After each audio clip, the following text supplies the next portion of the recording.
My name is Alfredo Meneses and I work in Ecuador Adventure.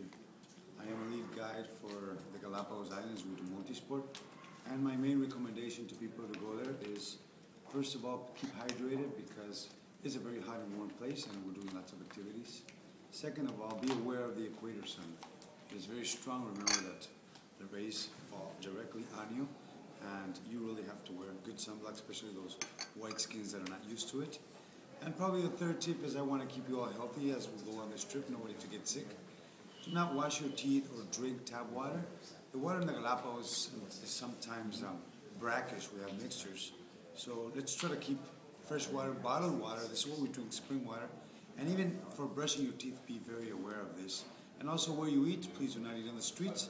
Everything that we will give you in our hotels is going to be disinfected and fresh because vegetables actually have to come from the mainlands, and sometimes, as you know, they're not very well washed. So we got to keep those 3 tips, and we'll be fine in the Galapagos Islands.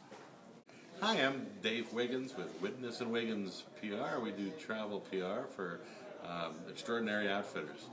And my story is that I recently took a trip to Ecuador, and darn it, as much as I had planned and thought I really had it together, I had ordered a camera ahead of time.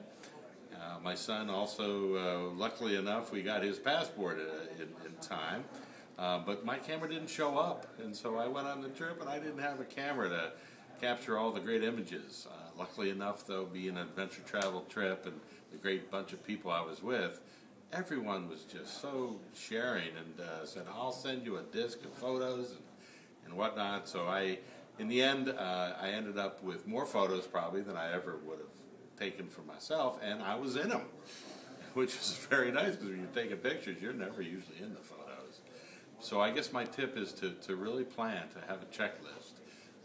Passport is very important. Visas, if you need to get those, you got to build in that extra time to make sure you get that stuff so your travel isn't stressful, and because it can be very, very stressful. But having a checklist ahead of time, you'll prevent a lot of that.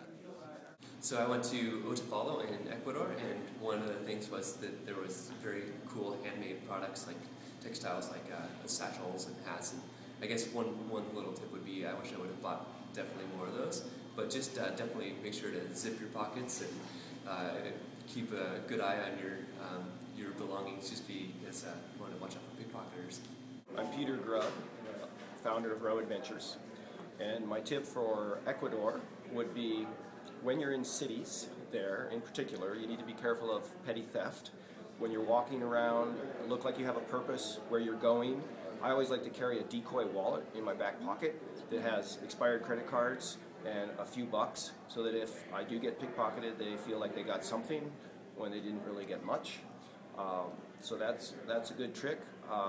When you're out in the country, it's another game altogether, and generally you can let your guard down. But certainly in the cities where there's lots of people and poverty, it's just good to be smart and be aware.